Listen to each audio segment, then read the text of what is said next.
Welcome, everybody. It's good to be back. We are in our summer series. This is each week we're coming to you with a high-level topic that we dive into. We call these flash webinars or flash insights into one key area of the business. I've got my trusty partner with me, Lisa Piccardo, out in Colorado. Lisa, how are you? Good. Good. Well, we are really excited to have Ernie Whitehouse. Ernie is part of our T3 team, consulting team, such a rich background in our space. Ernie has taken 3 different organizations, grew them at different times and sold them. Two are independent brokerages. One was a franchise. His wife kind of kids him that he's not learned how to retire. We keep pulling him back. So Ernie, so good to see you. So good to have you with us. Dean, it's a pleasure. Awesome. Awesome. Well, Ernie is our specialist, and we bring Ernie in to do some he's got so much knowledge in so many different areas. But today's topic we're going to dive into, we're going to talk about valuations, and also we're going to do a little asterisk here about merger and acquisitions, because, and Ernie, as this format goes, it's just an open conversation. It's just talking about valuations and as our topic today. But one of the things that organizations out there are struggling, and we did this right before the recording started, we had a quick conversation about hemorrhaging and challenges in today's world and today's market. So we want to acknowledge that the challenge, they're seeing a drop in units in a lot of places.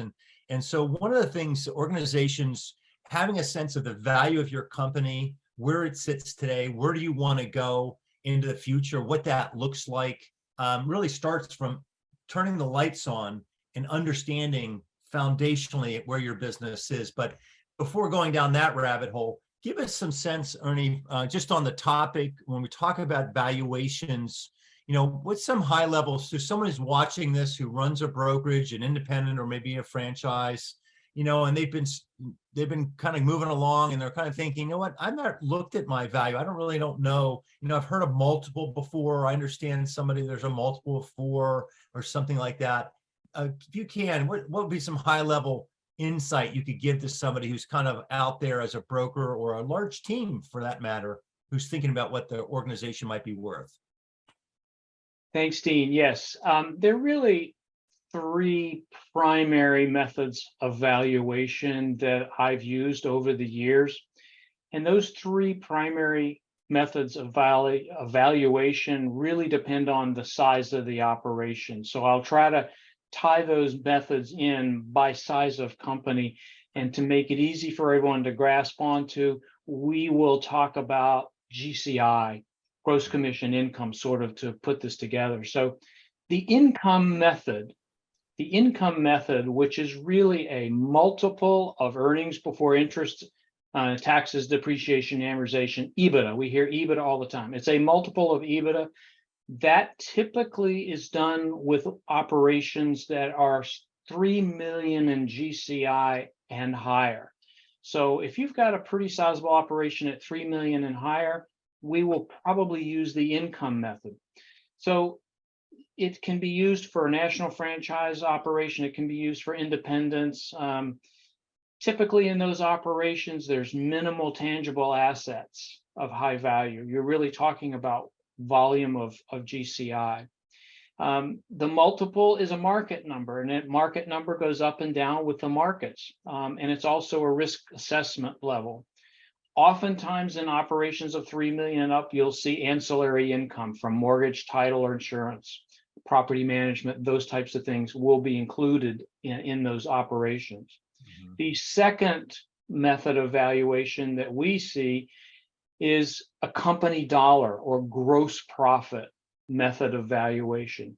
That's typically used for companies under $3 million, where you have an owner leader is the top producer. They're the top producer in the organization, but they have a group of agents. In those situations, the income streams are pretty highly variable depending on what's going on. They're very susceptible to the market conditions. So that's sort of in what I call the $1 to $3 million range. That'd be popular for a team, right, Ernie? Oh, absolutely. Yeah. Smaller teams as well can use this third method I'm going to talk about now. And the third method that we talk about is sort of for small operations or teams 1 million and under. So under $1 million in GCI. And we sort of call that a variation of the company dollar method. The office consolidation is going to probably happen post-closing. The owner is the top producer and or team leader. And the owner will remain active in post-closing production. The owner will stay on with the team. So that's a little different method. So there's really three: the EBITDA times a multiple, and then you have a company, with gross profit, and then a variation of that when we do under $1 million. Okay.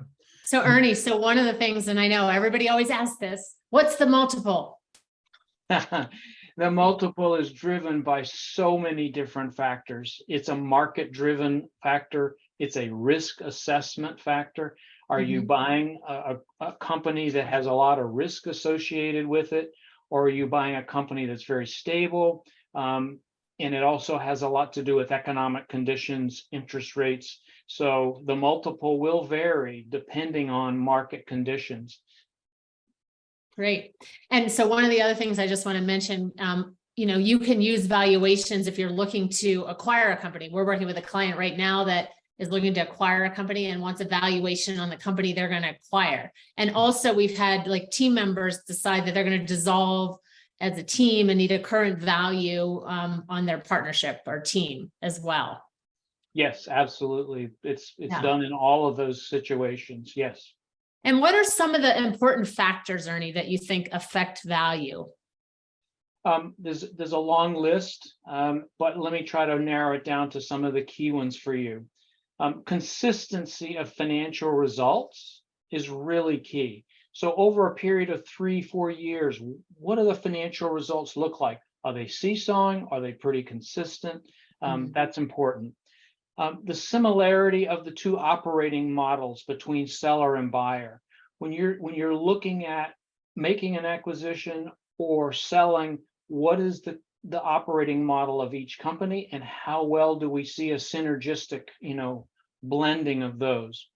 In addition, so let me just stop you for a sec. So if you had a traditional brokerage model, and then you have a company that just is either a $5,000 cap or a $500 transaction fee, that would be a challenging merger. Yes, it would. It would be a very challenging merger. It doesn't mean it can't be done. It can be done, but it takes more work, and there's more risk assessment in understanding that. So it can affect value depending on which side of the transaction you're on, buying or selling. Another part of that is company culture, and I can't emphasize enough the importance of culture. And you say, well, how do you dollarize culture? It comes back to risk assessment. If you have two entirely different cultures that you're trying to put into a synergistic model, it does create challenges. Another piece of information that affects value is the depth of the agent sales concentration and the turnover rate. What's the turnover rate of the one being acquired or the one that is selling? So turnover rate is real important that we look at when we're doing evaluation.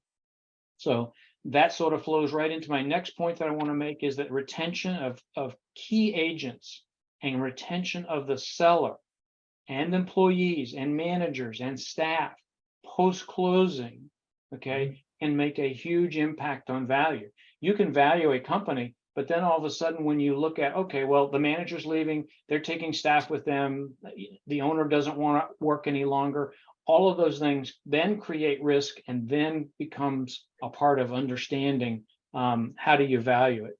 The terms of the deal, is it performance payout over time? Is it cash up front? So terms of the deal can also have a big impact on valuation.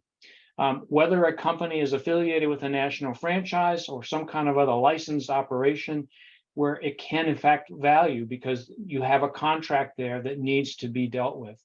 Understanding the market shares of both the buyers and sellers can have an impact on valuation.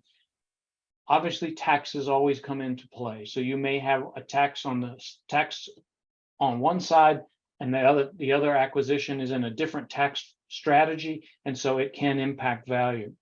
And the last point I want to talk to you about impacting value is the concept of adjustments and adjustments to EBITDA or adjustments to gross profit.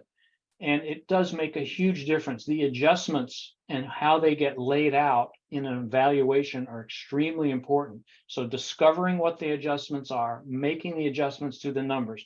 The most common areas to look at when we talk about adjustments are market rents. Are the properties are they at market rent, or are they below market rent or above market rent because the owner's taking a lot more than the market rent out of the space?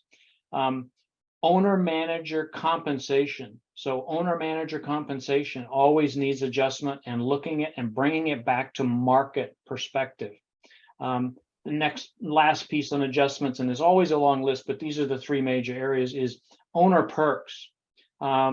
Every P&L has owner perks. There's The Maserati. the Maserati, the plane, the whatever. There's family expenses in there. There's family cars in there, family insurance premiums. There's all kinds of different things that, happen on an everyday basis. Every financial that I've ever seen always has some sort of owner perks hidden in there. They need to be adjusted out. And typically they add value because when you adjust them out. Now, some situations it doesn't add value, it detracts, but most ones that I see, it adds value. Yeah, as you're talking, I'm thinking, Ernie, how, you definitely need an independent third party like yourself to come in and support this process. Could you imagine all those variables that you just laid out and how you'd have a seller saying, hey, you know what, I'm thinking it's like someone selling their house, right? This thing's made of gold, and a buyer looking to get a good deal, but you need someone to come in and speak the truth about what they see. Especially, you had alluded to this, I want to emphasize this point, is the payout timeline. Sometimes, very rarely, do you have someone who says, because of the volatility that you expressed, where someone says, hey, give me a check for the total amount, and I'm walking down the street and it's all yours. That very rarely happens, and I'll wait for your opinion on that. If you're going to do that, what ends up happening, right? That multiple comes way down. It's like, all right, that's a lot of risk I'm taking on, no matter what that scenario is. If I get a longer payout, meaning I have the ability that you're going to stay around and you're going to have some of that benefit of the profit as it goes, that's going to be beneficial.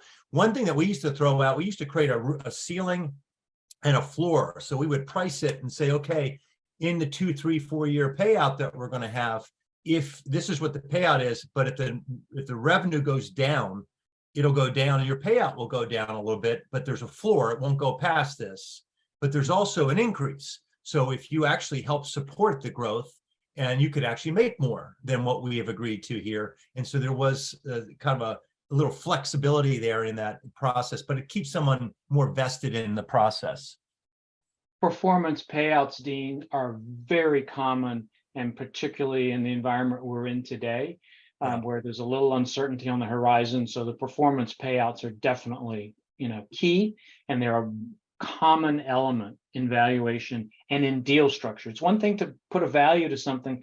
It's another thing to put incentive performance, payouts for a prior owner to stay on board. And those are very common, and we see. The rare case that you mentioned up front where, you have someone exiting and they're getting 75, 85, 95, even 100% of cash at the closing, is typically those are in the real strong up markets where there's very little risk. And then the owner is going to take less, needs to move on. An event has happened in their life that says, I need to stop. And those things do happen, but there's an impact on the value. Yeah. Well, thank you so much, Ernie. We could spend hours on this whole topic, and we're trying to keep these brief. So we really appreciate it. We want to let our audience know that we are available for valuations for selling or acquiring companies. And also, as part of this, one of the offerings that we have is an annual business review, where we really help you get your whole organization in order, your finances, your performance, to put you in a better position to get a valuation. So we'd love to talk to you about it. Yeah, if you have any interest, reach out to us. Ernie, thank you so much. Great to have you. Thank you, Ernie. Pleasure. All right, buddy. Take care. Thanks all. Bye-bye. Take care. Have a great summer. See you next week.